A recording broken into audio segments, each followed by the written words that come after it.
everyone কালি অফিসত থাকোতে মা দেউতাই ফোন কৰিলে বোলে তোমাৰ কোৱাৰ্টাৰলৈ গৈ আছো আৰু ভাইটিও যাব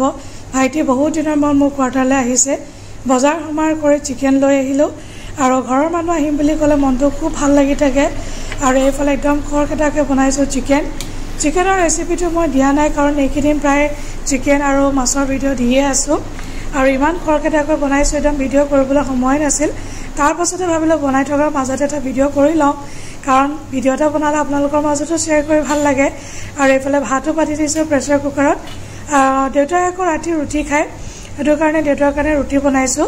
আৰু এনেকুৱা অৱস্থা হৈছিলে ঢেইটাক বুলিলে যে তিনি ভাগ ঘূৰে তেনেকুৱা অৱস্থা মানে আৰু এইফালে ৰুটি মাংস দাইল আৰু ভেন্দি চব্জি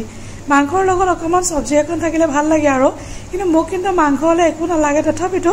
দেউতাহঁতৰ কাৰণে বনাইছো এখন চব্জি আৰু এইফালে ভাইটিকো ভাত বাঢ়ি দিছো মাকো ভাত বাঢ়ি দিলো আৰু ভাইটি সদায় মাংস খালি টেঙা এডোখৰ খায় সেইটো কাৰণে তাক টেঙা এডোখৰ কাটি দিছো ভিডিঅ'টো চাই কেনেকুৱা পালে জনাব আৰু যদি ভাল লাগে তে লাইক কৰি দিব শ্বেয়াৰ কৰিব নাপাহৰিব আৰু প্লিজ মোৰ প্ৰফাইলটো ফলো কৰি দিব আজিলৈ আহোঁ বাই বাই